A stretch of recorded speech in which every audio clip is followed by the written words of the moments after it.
নির্বাচনে মনোনয়ন গ্রহণ বাতিলের আপিল শুরু, অবাধ সুষ্ঠু ভোটের আশ্বাস সিইসি, তফসিলের বৈধতা চ্যালেঞ্জ করে উচ্চ আদালতের রিট।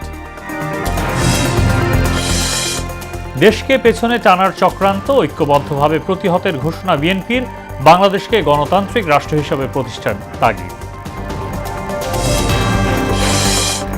হাদি হত্যার চার্জশিট বুধবার, জানালেন স্বরাষ্ট্র উপদেষ্টা। মোট গ্রেফতার 11, এ সরকারের মেয়াদেই বিচার শেষের আশ্বাস।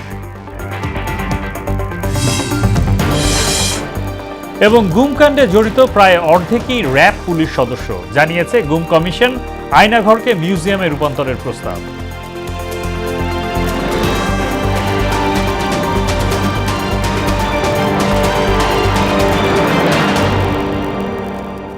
আসসালামু আলাইকুম, স্বাগত মোহনা সংবাদে। এতক্ষণ শুনছিলেন শিরোনাম, পুরো সংবাদের সঙ্গে আছি মোহাম্মদ সাইফুল ইসলাম খান। জাতীয় নির্বাচনে মনোনয়নপত্র যাচাই বাছাই শেষে বাতিল ও গ্রহণের সিদ্ধান্তের বিরুদ্ধে গতকাল থেকে আপিল শুরু হয়েছে, যা চলবে 9 জানুয়ারি পর্যন্ত। আর নিষ্পত্তি হবে 10 থেকে 18 জানুয়ারির মধ্যে। সোমবার প্রথম দিনে মনোনয়ন ফিরে পেতে আপিল করেন প্রার্থীরা। এদিকে জাতীয় সংসদ নির্বাচন সুষ্ঠু অবাধ হবে বলে আশা জানিয়েছেন প্রধান নির্বাচন কমিশনার এএমএম নাসির উদ্দিন। রাজধানীর আগারগাঁও আপিলের বুথ পরিদর্শন শেষে একথা বলেন তিনি। মফির রহমানের রিপোর্ট। জাতীয় সংসদ নির্বাচনের প্রার্থীদের আপিল ও শুনানির জন্য রাজধানীর আগারগাঁওয়ে নির্বাচন ভবন চত্বরে অঞ্চল ভাগ করে 10টি বুথ স্থাপন করেছে নির্বাচন কমিশন। বুথে সকাল থেকে সারা দেশ থেকে আসেন মনোনয়ন বাতিল হওয়া প্রার্থীরা। মনোনয়ন বাতিলের বিরুদ্ধে আপিল করেছেন তারা। এর সঙ্গে দেন প্রয়োজনীয় সংশোধনী। আপিল গ্রহণের প্রথম দিন সকালে বুথ পরিদর্শন করেন প্রধান নির্বাচন কমিশনার। তিনি বলেন, সবার সহযোগিতা থাকলে আসন্ন জাতীয় সংসদ নির্বাচন অবাধ ও সুষ্ঠু করা সম্ভব হবে। বর্তমানে নির্বাচনের পরিবেশ সন্তোষজনক আছে বলেও জানান তিনি। আমরা এখনো কনভিন্সড যে আমরা একদম একটা ফেয়ার অ্যান্ড ক্রেডিবল ইলেকশন ইনশাআল্লাহ দিতে পারবো, সবার সহযোগিতা নিয়ে ইনশাআল্লাহ। এই সময় আপিল প্রার্থীরা বলেন, মনোনয়ন জমা দেওয়ার সময় তাদের কাগজপত্রে ভুল ছিল, এখন তারা তা সংশোধন করে দিচ্ছেন। শুধু বিবরণীটা জমা দিয়ে দেন, মানে তাইলে এখান থেকে অর্ডার হয়ে যায়। হলফনামায় যে তথ্য একটা ছিল, আমার নামে কোনো মামলা আছে কিনা, চলমান আছে কিনা, বা এই জায়গাটা আমি শূন্য করে রেখেছি। হলফনামাতে 2টি স্বাক্ষরের কারণে আমাদের মনোনয়নটি বাতিল করা হয়েছে। অনেকে আবার অভিযোগ করেন, মনোনয়ন জমা দিতে হামলা বাধা দেয়া সহ আইনশৃঙ্খলা পরিস্থিতি নিয়ে। শঙ্কা জানান সুষ্ঠু নির্বাচন নিয়ে। এখন পর্যন্ত নির্বাচন করার মতো কোনো পরিবেশ নেই। মাঠে কিন্তু বিশৃঙ্খল উচ্ছৃঙ্খল ছেলেপেলে আছে, যারা মানে অত্যন্ত মব সৃষ্টি করে, যখন তখন যাকে অপমান অপদস্থ দখল, মানে মাঠটা ক্লিয়ার না। আমার বাসার মধ্যে বুথ করে 1% সমর্থন নেওয়ার জন্য মানুষকে আমার বাসায় ডাকি, তখন আমার বাসার উপর সশস্ত্র হামলা হয় এবং গুলি করে, লুটপাট করে, দাঙ্গা হাঙ্গামা করে এবং যারা আমার সাথে ছিল তাদের বাড়িঘর জ্বালিয়ে দেওয়ার হুমকি দিয়েছে এবং এখনও যারা আমার সমর্থক তারা সবাই ইনসিকিউর ফিল করছে। বুথ পরিদর্শনে আসেন নির্বাচন কমিশন সচিব। পরিদর্শন শেষে তিনি বলেন, সম্ভাব্য প্রার্থীরা হামলা কিংবা বাধার শিকার হলে তা আপিল শুনানিতে আমলে নেওয়া হবে। সংক্ষুব্ধ ব্যক্তি যে কোনো কারণেই, বললাম তো, বিভিন্ন কারণে বিভিন্ন মানুষ সংক্ষুব্ধ হতে পারে। সে সংক্ষুব্ধের কারণটা তো ওনারা এখানে উল্লেখ করেই আপিল করবেন, সেটা পর্যালোচনা করা হবে যথাসময়ে। অবাধ ও সুষ্ঠু নির্বাচন অনুষ্ঠানে কমিশন সদা সচেষ্ট বলেও জানান তিনি। এই আপিলের ব্যবস্থাটা আগামী 9 তারিখ পর্যন্ত চালু থাকবে। মফির রহমান, মোহনা সংবাদ, ঢাকা। অংশগ্রহণমূলক ভোটের পথে কমিশন হাঁটছে বলে জানিয়েছেন নির্বাচন কমিশনার আবুল ফজল মোহাম্মদ সানাউল্লাহ। সোমবার বান্দরবান পুলিশ লাইন্স প্রাঙ্গণে জাতীয় সংসদ নির্বাচন উপলক্ষে জেলা পুলিশের আয়োজনে মতবিনিময় সভায় একথা বলেন তিনি। এ সময় তিনি আরও জানান, স্বচ্ছ, নিরপেক্ষ, দৃঢ়তার সঙ্গে কাজ করতে হবে সকলকে। পুলিশকে দল মতের ঊর্ধ্বে থেকে নিষ্ঠার সঙ্গে দায়িত্ব পালনের আহ্বান জানান তিনি। 12 ফেব্রুয়ারি জাতীয় নির্বাচন ও গণভোটের ঘোষিত তফসিলের বৈধতা চ্যালেঞ্জ করে হাইকোর্টে রিট দায়ের করা হয়েছে। সোমবার সুপ্রিম কোর্টের আইনজীবী অ্যাডভোকেট ইউনুস আলী আকন্দ এ রিট করেন। এতে প্রধান নির্বাচন কমিশনার সহ সংশ্লিষ্টদের বিবাদী করা হয়। চলতি সপ্তাহে রিটের উপর শুনানি হতে পারে। আইনজীবী ইউনুস আলী আকন্দ বলেন, অন্তর্বর্তী সরকারের বিষয়ে সংবিধানে উল্লেখ না থাকায় এই সরকারের অধীনে কোনো নির্বাচন হতে পারে না।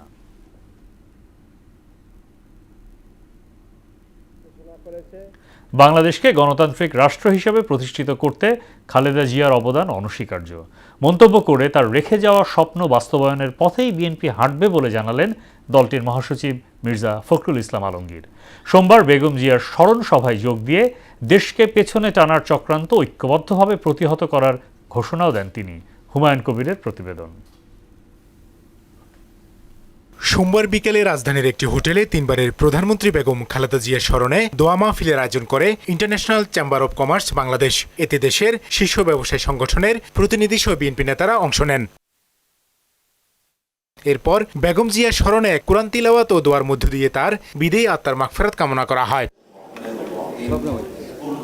সভায় অংশ নিয়ে দেশের অর্থনৈতিক ভিত শক্তিশালী করতে বেগম জিয়ার অবদান তুলে ধরেন দলের স্থায়ী কমিটির সদস্য ডক্টর আব্দুল মঈন খান। দেশনেত্রী বেগম খালেদা জিয়া ছিলেন ব্যবসা বান্ধব। এদেশে মুক্তবাজার অর্থনীতি যেটা সূচনা করেছিলেন শহীদ প্রেসিডেন্ট জিয়া রহমান, যেটা পরবর্তীতে সামনের দিকে এগিয়ে নিয়ে গিয়েছিলেন বেগম খালেদা জিয়া।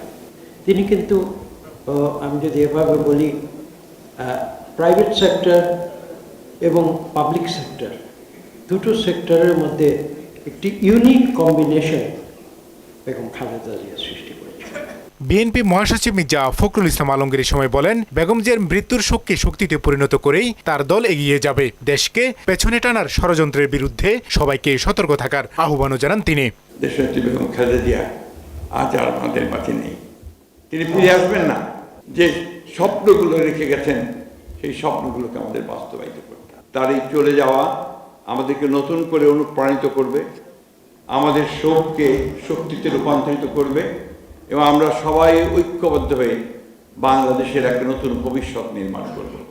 অনেক চক্রান্ত আছে, অনেক ষড়যন্ত্র আছে, বাংলাদেশকে আবার পিছনে টেনে নিয়ে যাওয়ার অনেক রকম চক্রান্ত আছে, কিন্তু সেখান থেকে আমাদেরকে উঠে দাঁড়াতে হবে। অন্যায়ের বিরুদ্ধে বেগম জিয়ার আপোষহীন নীতি অনুসরণ করে বিএনপি দেশ গড়তে চায় বলেও জানান মির্জা ফখরুল। আসুন আমরা সেই বাংলাদেশকে আবার সবাই মিলে গড়ে তুলি, তবে নেত্রীর প্রতি আমাদের সত্যিকার অর্থে শ্রদ্ধা জানানো হবে। হুমায়ুন কবির, মোহনা সংবাদ, ঢাকা। দেশের ইতিহাসে প্রথমবার তত্ত্বাবধায়ক সরকার, নির্বাচন কমিশন ও সরকারি কর্ম কমিশন গঠনে সকল রাজনৈতিক দল একসঙ্গে কাজ করবে। গণভোটে তা বাস্তবায়ন সম্ভব বলে জানালেন ধর্ম উপদেষ্টা আফম খালিদ হোসেন। আর শেখ হাসিনার মতো ফ্যাসিস্ট তৈরি হবে কিনা তা গণভোটের মাধ্যমে নির্ধারিত হবে বলে জানালেন প্রধান উপদেষ্টার বিশেষ সহকারী অধ্যাপক ডক্টর আলী রিয়াজ। সোমবার গণভোটের বিষয়ে সচেতনতা সৃষ্টিতে আয়োজিত কর্মশালায় এসব কথা বলেন তারা। বিস্তারিত জানাচ্ছেন নাহিদ সিরাজি নিম্মি।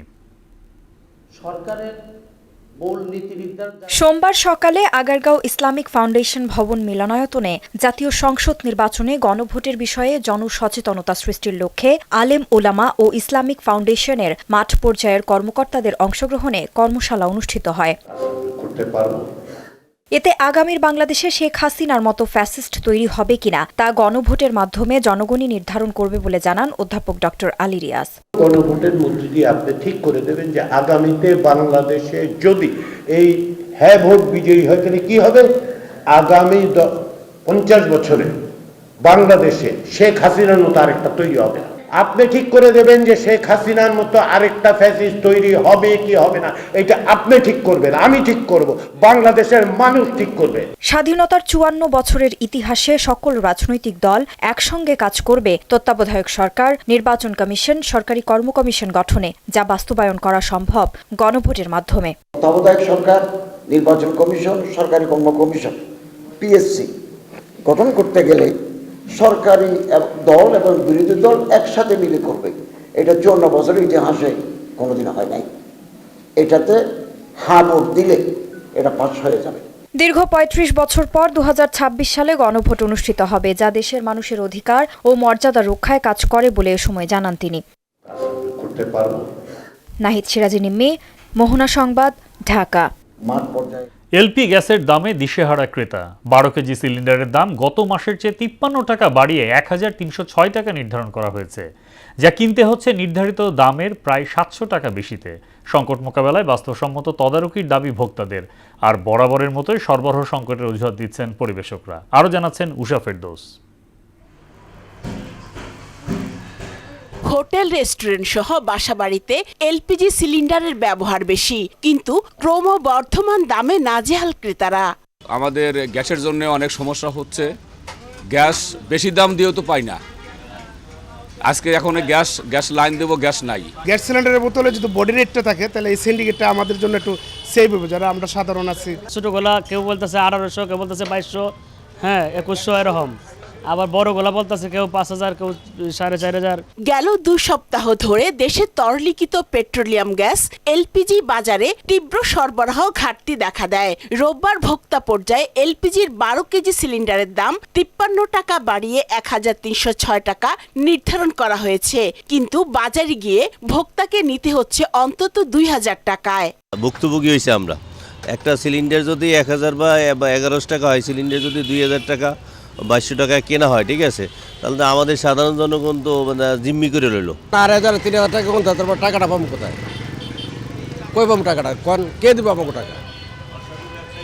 এটা যদি এরা তো জিম্মি করে রইছে আমাকে। 53 টাকা বাড়ছে, 53 টাকার কারণে তো আর 1000 টাকা বাড়াইতে পারে না ওরা। যারা সাপ্লাই করে তার থেকে সিন্ডিকেটটা। খুচরা ও পাইকারি বিক্রেতারা বলছেন, জাহাজ সংকটের কারণে গত ডিসেম্বরে এলপিজি আমদানি কমেছে প্রায় 40%। এতে চাহিদা অনুযায়ী পণ্য পাচ্ছেন না পরিবেশকরা, ফলে খুচরা বাজারে সংকট বেড়েছে। কন্টিনিউ 28 তারিখ থেকে আমাদের প্রোডাক্ট টোটালি আপনার এই আমাদের গোডাউনে ঢুকছে না।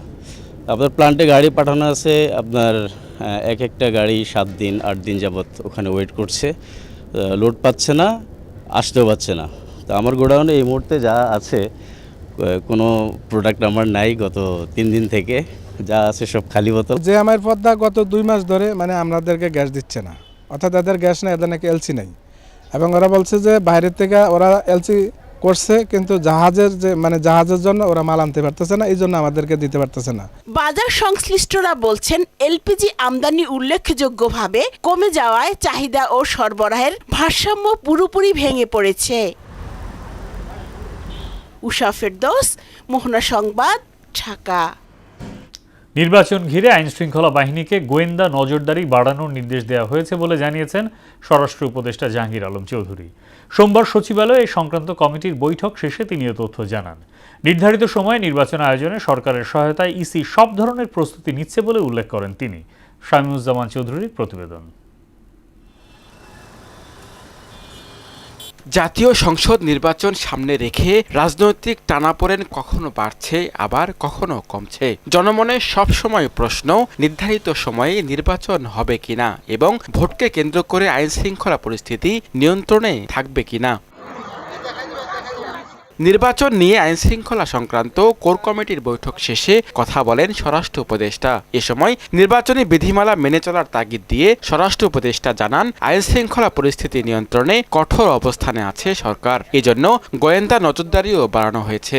দেশের সার্বিক আইনশৃঙ্খলা পরিস্থিতি স্বাভাবিক ও নিয়ন্ত্রণে রাখতে দেশব্যাপী গোয়েন্দা নজরদারি বৃদ্ধি এবং আইনশৃঙ্খলা রক্ষাকারী বাহিনীর কার্যক্রম আরও জোরদার করা সহ অধিক সক্রিয় তৎপর থাকা এবং সকল বাহিনীর গোয়েন্দা তথ্যপত্র সমন্বয় করার কথা নির্দেশ দেওয়া হয়েছে। হাদি হত্যা মামলার চার্জশিট দেওয়া হবে চলতি মাসের 7 তারিখে। এখন পর্যন্ত 11 জন গ্রেপ্তার হয়েছে জানিয়ে উপদেষ্টা বলেন, এ সরকারের মেয়াদেই হাদি হত্যা মামলার বিচার হবে। শীঘ্রই চূড়ান্ত চার্জশিট দেওয়া হবে। ইতিমধ্যে এই ঘটনায় 11 জনকে গ্রেপ্তার করা হয়েছে। অন্তর্বর্তীকালীন সরকারের এই মামলাটির সর্বোচ্চ গুরুত্ব দিয়ে দেখছেন। মামলাটির দ্রুত বিচার ট্রাইব্যুনাল স্থানান্তর করার সিদ্ধান্ত নেওয়া হয়েছে এবং অন্তর্বর্তীকালীন সরকারের মেয়াদে এই হত্যাকাণ্ডের ন্যায় বিচার নিশ্চিত করা হবে বলে আমরা আশা করি। রাজনৈতিক সম্পর্কের সুযোগ নিয়ে যাতে দলগুলোতে দুষ্কৃতিকারী ঢুকতে না পারে সে ব্যাপারে সতর্ক থাকার আহ্বান জানান স্বরাষ্ট্র উপদেষ্টা। রাজনৈতিক দলগুলোর পারস্পরিক দোষারোপে নাশকতাকারীরা যাতে সুযোগ না নিতে পারে বা সেই বিষয়ে রাজনৈতিক দলগুলোকে সতর্ক থাকতে হবে এবং এই বিষয়ে আপনারাও তাদের একটু সজাগ করাবেন। শামীমুজ্জামান চৌধুরী, মোহনা সংবাদ, ঢাকা। গেল 15 বছরে গুমকাণ্ডের সঙ্গে জড়িতদের মধ্যে 25% র্যাব এবং 23% পুলিশ বাহিনীর সদস্য বলে জানিয়েছে গুম কমিশন। সোমবার গুলশান কার্যালয়ে এক ব্রিফিংয়ে সংস্থার প্রধান মইনুল ইসলাম চৌধুরী তথ্য জানান। কমিশন আইনশৃঙ্খলা বাহিনীকে আইনি জবাবদিহিতার আওতায় আনার সুপারিশ করেছে, পাশাপাশি দিয়েছে আয়নাঘরগুলোকে জাদুঘরে রূপান্তরের প্রস্তাব, দেয়া হয়েছে র্যাব বিলুপ্ত করতে সুপারিশ। কমিশন বাংলাদেশে বলপূর্বক গুম ও মানবাধিকারের লঙ্ঘনের অবসান ঘটাতে ব্যাপক প্রাতিষ্ঠানিক ও আইনগত সংস্কারের সুপারিশ করেছে। এর মধ্যে রয়েছে র্যাপিড অ্যাকশন ব্যাটালিয়ন বিলুপ্তিকরণ, আভ্যন্তরীণ আইনশৃঙ্খলা রক্ষার দায়িত্ব থেকে সশস্ত্র বাহিনীকে প্রত্যাহার, সন্ত্রাসবিরোধী আইন 2009 বাতিল বা মৌলিক সংশোধন, সমাজভিত্তিক প্রতিরোধমূলক সন্ত্রাসবিরোধী নীতি প্রণয়ন, আর্ম পুলিশ ব্যাটালিয়ন আইন 2003-এর 13 ধারা বাতিল, সকল বাহিনীকে কঠোর আইনি জবাবদিহিতার আওতায় আনা। চলমান মৃদু শৈত্যপ্রবাহ আরও কয়েকদিন অব্যাহত থাকবে বলে জানিয়েছে আবহাওয়া অধিদপ্তর। সোমবার দেশের সর্বনিম্ন তাপমাত্রা রেকর্ড করা হয়েছে ঈশ্বরদীতে 8.4 ডিগ্রি সেলসিয়াস। এদিকে ঠান্ডাজনিত রোগে আক্রান্তের সংখ্যা বাড়ছে। বিশেষ করে বয়স্ক ও শিশুরা বেশি আক্রান্ত হচ্ছেন বলে জানিয়েছেন চিকিৎসক। রাজীব আহমেদের প্রতিবেদন। কনকনে ঠান্ডা আর ঘন কুয়াশায় স্থবির হয়ে পড়েছে জনজীবন। চলমান মৃদু শৈত্যপ্রবাহ আরও কয়েকদিন অব্যাহত থাকবে বলে জানিয়েছে আবহাওয়া অধিদপ্তর। রাত ও দিনের তাপমাত্রা কম থাকায় বেশি শীত অনুভূত হচ্ছে বলে জানান আবহাওয়াবিদ তরিফুল নেওয়াজ কবির। রাজশাহী বিভাগের উপর দিনাজপুর, যশোর, চুয়াডাঙ্গা এবং কুষ্টিয়া জেলার উপর দিয়ে মৃদু শৈত্যপ্রবাহ বয়ে যাচ্ছে। এই অবস্থাটা আগামী কাল পর্যন্ত অব্যাহত থাকবে। জানুয়ারি শীতলতম মাস উল্লেখ করে কয়েকদিন পর তাপমাত্রা কিছুটা বাড়লেও তা স্থায়ী হবে না বলেও জানান আবহাওয়াবিদ। জানুয়ারি হচ্ছে সবচেয়ে শীতলতম মাস, ঠিক আছে? এই সময় সারা দেশের টেম্পারেচারটা অনেকটা কমে যায়। আগামী 2 দিন পরে হয়তো বা টেম্পারেচারটা একটু বৃদ্ধি পাবে 2-1 দিনের জন্য, তারপরে আবার 2-3 দিন পরে আবার টেম্পারেচারটা ফল করবে। এদিকে রাজধানীর সরোয়ার্দী মেডিকেল কলেজ হাসপাতালে বাড়ছে ঠান্ডাজনিত রোগীর সংখ্যা। সর্দি, কাশি, নিউমোনিয়া ও শ্বাসকষ্ট রোগে বেশি আক্রান্ত শিশু ও বয়স্করা। বরিশালে 7 দিন ছিলাম, প্রথম 3 দিন ছিলাম, তারপর আবার যে 6 দিন ছিলাম, তারপর বলছে যে ওরে ভরে ঢাকা নিতে হবে, ঢাকা নিয়ে ওরে আইসিতে রাখতে হবে। টাইফয়েড নিউমোনিয়া হয়েছে, লাঞ্চে পানি হয়েছে। ঠান্ডা, হাঁপানির সমস্যা ছিল, শ্বাসকষ্ট, নিউমোনিয়া। এখন এখানে আসার পর শুনতে পারলাম যে আজমা, ওর শ্বাসকষ্টের সমস্যা। নিউমোনিয়া আজকে 1 সপ্তাহ। আমি এর আগে আরেক জায়গায় ভর্তি ছিলাম, 4 দিন যাবত এখানে ভালো ফলাফল পাইনি, তাই এখানে এসে একটু ভালো পাইছি। রোগীর চাপ বেশি থাকলেও সক্ষমতা অনুযায়ী সেবা দেয়া হচ্ছে বলে জানান চিকিৎসক। আমাদের হাসপাতালেও এই শীতের কারণে ছোট বাচ্চারা ডায়রিয়া এবং শ্বাসতন্ত্রের বিভিন্ন রোগ যেমন নিউমোনিয়া, ব্রঙ্কিওলাইটিস এগুলো নিয়ে বেশি আসছে। হাসপাতালে হচ্ছে কি রোগীদের চাপ অনেক বেশি। আমাদের এক বেডে 2-3 জন শিশুদেরকেও চিকিৎসা দেওয়া লাগছে। ঠান্ডাজনিত রোগ মোকাবেলায় প্রচুর তরল পান করার পাশাপাশি শীত নিবারণে বাড়তি সচেতনতা জরুরি বলে পরামর্শ দেন তিনি। রাজীব আহমেদ, মোহনা সংবাদ। উদ্বোধনের 3য় দিনেও লোক সমাগম নেই ঢাকা আন্তর্জাতিক বাণিজ্য মেলায়। তবে কয়েকদিনের মধ্যে ভিড় বাড়বে বলে আশা বিক্রেতাদের। এদিকে মেলায় পণ্যের দাম নিয়ে রয়েছে মিশ্র প্রতিক্রিয়া। তবে সামগ্রিক ব্যবস্থাপনা নিয়ে সন্তুষ্টি জানান ক্রেতারা। মুদাসির আলীর প্রতিবেদন। সোমবার ছিল ঢাকা আন্তর্জাতিক বাণিজ্য মেলার 3য় দিন। স্টলে স্টলে নানা পণ্যের সমাহার। আবার এখনও কিছু স্টল চালুর কাজ শুরুই হয়নি। শনিবারে পর্দা উঠলেও জমে ওঠেনি মেলা। সময়ের সঙ্গে বাড়বে ক্রেতাদের সমাগম, এমনটাই প্রত্যাশা বিক্রেতাদের। সেরকম আমাদের এখনো কাস্টমার আমাদের হাসি নাই, তবে হচ্ছে ইনশাল্লাহ। আশা তো আছে অনেক টাকা বিক্রি করব, কিন্তু লোকজন হইলে তো বিক্রি করব। আমরা আশাবাদী, আমরা ভালো সেল করব। আগের তুলনায় এবছর আমাদের টার্গেটও বেশি আছে, তো আমাদের ইনশাল্লাহ ভালো হবে।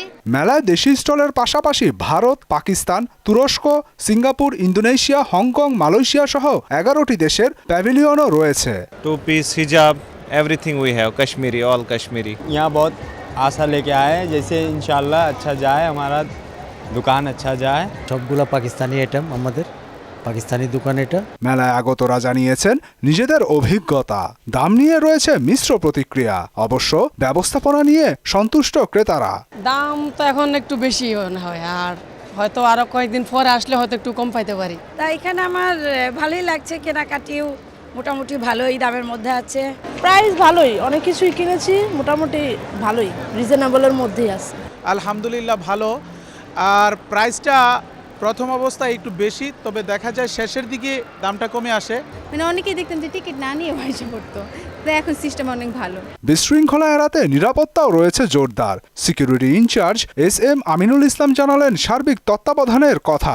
বিভিন্ন আইন শৃঙ্খলা রক্ষাকারী বাহিনীর সাথে আমাদের অনেক বড় একটা প্রোটোকল, একটা ভলান্টিয়ার টিম আমরা রেখেছি সমন্বয় করে, যাতে করে মেলায় আগত দর্শনার্থীরা, ক্রেতা এবং বিক্রেতারা উভয় যাতে সুন্দরভাবে ব্যবস্থাপনা গ্রহণ করতে পারে উদ্যোগটা আমরা নিয়েছি। পুরো মাসব্যাপী প্রতিদিন সকাল ৯টা থেকে রাত ৯টা পর্যন্ত চলবে মেলা।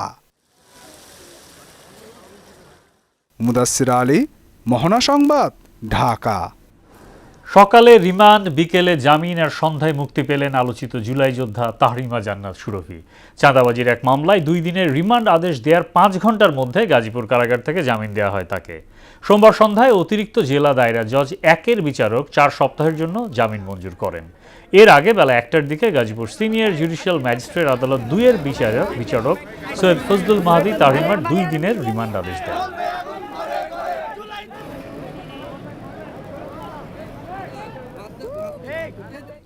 মৃত্যু ফাঁদে পরিণত হয়েছে জামালপুরের Kanchrapara rail crossing signal. Train এলেও জ্বলে না কোনো লাইট, বাজে না সাইরেন, এমনকি নেই গেটকিপারও। এতে চরম ঝুঁকির মুখে পড়তে হচ্ছে পথচারীদের। দ্রুতই ক্রসিং গেট নির্মাণের আশ্বাস দিয়েছে প্রকৌশল অধিদপ্তর। মাহমুদুল হাসান রিয়াদের প্রতিবেদন, জানাচ্ছেন আফরিন পপি। মৃত্যুর ফাঁদ হয়ে দাঁড়িয়েছে জামালপুর শহরের দক্ষিণ কাচারিপাড়ার ফিশারি মোড়ের রেল ক্রসিং। ট্রেন আসার সতর্কতা হিসেবে কোনো সাইরেন বাজে না, জ্বলে না কোনো সিগন্যাল, এমনকি নিরাপত্তার সংকেত দেওয়ার জন্য গেটকিপার বা ব্যারিকেডও নেই। দিনে রাতে সবসময় একই অবস্থা। রাতের আধারেও সতর্কতা স্বরূপ কোনো সংকেত না থাকায় পরিস্থিতি আরও ভয়াবহ হয়ে দাঁড়ায়। এমন বাস্তবতায় জীবনের ঝুঁকি নিয়ে প্রতিনিয়ত পথ চলতে হচ্ছে এলাকাবাসীকে। এখানে কোনো গেটম্যান নেই, কোন দিক দিয়ে যে ট্রেন আসে এটা আমরা বলতে পারি না। এখানে অনেক দুর্ঘটনা ঘটছে। কিছুদিন আগেও একটা মাইক্রো দুর্ঘটনা অ্যাক্সিডেন্ট হয়েছে। যখন পারাপার হই মনে হয় একটু জীবনটা ঝুঁকি নিয়ে পারাপার হতে হয়। এখানে একটা গেটম্যান হলে, একটু লাইটের ব্যবস্থা হলে মানুষ বুঝতে পারবে যে একটা গাড়ি আসতেছে। এই রেল ক্রসিংয়ে ব্যারিয়ার না থাকার কারণে এবং দুই পাশে অসংখ্য বাড়িঘর উঠে পড়ার ফলে প্রতিনিয়তই দুর্ঘটনা ঘটে। এ পর্যন্ত আমাদের জানা মতে 1 ডজন লোক মৃত্যুবরণ করেছে। প্রশাসনের কাছে আমার এটাই দাবি, অনুরোধ, যাতে এখানে লাইটের ব্যবস্থা করে আর গেটম্যানের ব্যবস্থা করে, তাহলে আমাদের অনেক উপকার হয়। অনুমোদন পেলেই প্রয়োজনীয় ব্যবস্থা নেবেন বলে জানান নির্বাহী প্রকৌশলী। এই গেটটারও আমাদের এটা অনুমোদিত আনমেন লেভেল ক্রসিং গেট। এটাকে আমাদের প্রস্তাবনা আছে, ধারাবাহিকভাবে পর্যায়ক্রমে গুরুত্ব বুঝে অনুমোদন পেলে এখানেও গেট ব্যারিয়ার এবং গেটম্যান নিয়োগ করা হবে। মানুষের জানমালের নিরাপত্তায় প্রশাসনের কার্যকর পদক্ষেপের প্রত্যাশা স্থানীয়দের। আফরিন পপি, মোহনা সংবাদ। দেশের বাইরের খবর। নিউ ইয়র্কের ম্যানহাটনে ফেডারেল আদালতে তোলা হচ্ছে নিকোলাস মাদুরো ও তার স্ত্রী সিলিয়াকে। এদিকে ভেনিজুয়েলার পর কলম্বিয়ার প্রেসিডেন্ট গুস্তাভো পেট্রোকেও পতনের হুমকি দিয়েছেন যুক্তরাষ্ট্রের প্রেসিডেন্ট ডোনাল্ড ট্রাম্প। ঐশী আলমের ডেস্ক রিপোর্ট। সোমবার মাদক ও অস্ত্র চোরাচালানের অভিযোগে নিউ ইয়র্কে ম্যানহাটানের ফেডারেল আদালতে হাজির করা হবে নিকোলাস মাদুরো ও তার স্ত্রী সিলিয়াকে। এদিকে ভেনিজুয়েলার ভাইস প্রেসিডেন্ট ডেলসি রদ্রিগেজ অন্তর্বর্তীকালীন প্রেসিডেন্ট হিসেবে দায়িত্ব নিয়েছেন। রদ্রিগেজকেও কড়া হুঁশিয়ারি দিয়ে মার্কিন প্রেসিডেন্ট বলেন, রদ্রিগেজ যদি সঠিক কাজ না করেন তবে তাকে নিকোলাস মাদুরোর চেয়েও বড় মূল্য দিতে হতে পারে। প্রেসিডেন্ট মাদুরোকে আটক করতে মার্কিন অভিযানের বিরোধিতা করায় ডেলসি রদ্রিগেজকে এ সতর্কবার্তা দেন ট্রাম্প। ভেনিজুয়েলায় মার্কিন হামলার নিন্দা জানিয়েছেন দেশটির প্রতিরক্ষা মন্ত্রী ভ্লাদিমির পাদ্রিনো লোপেজ। সেই সঙ্গে তিনি জানান, মাদুরোর কয়েকজন দেহরক্ষীকে হত্যা করা হয়েছে। সামরিক অভিযানে ভেনিজুয়েলার প্রেসিডেন্ট নিকোলাস মাদুরোকে সস্ত্রীক নিউ ইয়র্কে তুলে আনার পর এবার কলম্বিয়ার প্রেসিডেন্ট গুস্তাভো পেট্রোকেও হুমকি দিয়েছেন যুক্তরাষ্ট্রের প্রেসিডেন্ট ডোনাল্ড ট্রাম্প। কলম্বিয়াতে মার্কিন সামরিক অভিযানের ইঙ্গিত দেন তিনি। ট্রাম্প বলেন, শিগগিরই কিউবাতেও সরকার পতন হবে, তবে দেশটিতে সামরিক হস্তক্ষেপের সম্ভাবনা কম, কারণ তারা নিজেরাই পতনের জন্য প্রস্তুত। ঐশী আলম, মোহনা সংবাদ। খেলার খবর। ক্রিকেটার মুস্তাফিজুর রহমানকে বাদ দেওয়ার প্রতিক্রিয়ায় বাংলাদেশে আইপিএলের সম্প্রচার বন্ধ রাখার নির্দেশ দিয়েছে তথ্য মন্ত্রণালয়। সোমবার সম্প্রচার মাধ্যমগুলোকে এ বিষয়ে চিঠি দেওয়া হয়েছে। এতে বলা হয়, মুস্তাফিজকে বাদ দেওয়ার ক্ষেত্রে ভারতীয় ক্রিকেট বোর্ডের নেওয়া সিদ্ধান্তের কোনো যৌক্তিকতা নেই। এমন সিদ্ধান্তে বাংলাদেশের জনগণ মর্মাহত ও ক্ষুব্ধ। এ অবস্থায় পরবর্তী নির্দেশ না দেওয়া পর্যন্ত আইপিএলের সব খেলা এবং অনুষ্ঠান প্রচার বা সম্প্রচার বন্ধ রাখার জন্য অনুরোধ করা হলো। বিশ্বকাপ খেলতে ভারতে না যাওয়ার সিদ্ধান্তের পর শিগগিরই আইসিসির সঙ্গে সভা করবে বলে জানিয়েছেন বিসিবি সভাপতি আমিনুল ইসলাম বুলবুল। সোমবার সাবেক প্রধানমন্ত্রী খালেদা জিয়ার প্রয়াণে শোক জানাতে গুলশানের বিএনপি কার্যালয়ে উপস্থিত ছিলেন বিসিবি সভাপতি আমিনুল ইসলাম বুলবুল সহ কয়েকজন পরিচালক। সেখানে গণমাধ্যমের সামনে এসব কথা বলেন তিনি। সাক্ষাৎকালে বেগম খালেদা জিয়ার স্মরণে দলটির গুলশান কার্যালয়ে খোলা শোক বইয়ে সই করেছেন বিসিবি সভাপতি। মোস্তাফিজ আমাদের দেশের অন্যতম একজন খেলোয়াড়, আমাদের ইতিহাসের অন্যতম সেরা ফাস্ট বোলার, এবং আমরা এখানে ফারুক ভাই আছেন, খালেদ মাসুদ পাইলট আছেন, এখানে অনেক ক্রিকেটার্সরা এখানে আছেন। ক্রিকেটার্স যখন খেলতে যায় তখন তার মান সম্মান নিয়ে ক্রিকেট খেলে। সো আমরা সকলে যেখানে ক্রিকেট বোর্ডের কর্মকর্তারাও যারা আছেন বা ইনক্লুডিং মি, আমরা এটা ভালোভাবে নেই না। সরকার যেই সিদ্ধান্ত নেয় সেটা আমরা সমর্থন করি। শেষ করব মোহনা সংবাদ, যাবার আগে শিরোনামগুলো আরও একবার।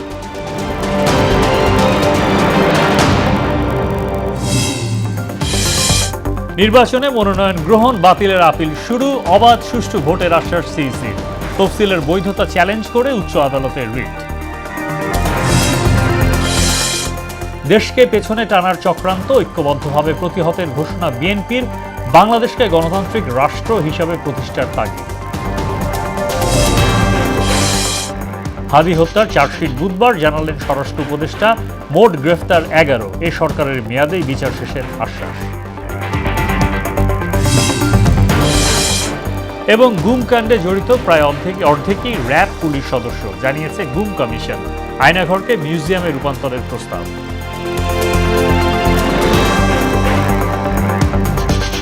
এই ছিল মোহনা সংবাদে। মোহনার সবশেষ খবর জানতে ভিজিট করুন www.mohana.tv। সংবাদ দেখতে পারেন ফেসবুক, ইউটিউবে। এতক্ষণ সঙ্গে থাকার জন্য ধন্যবাদ।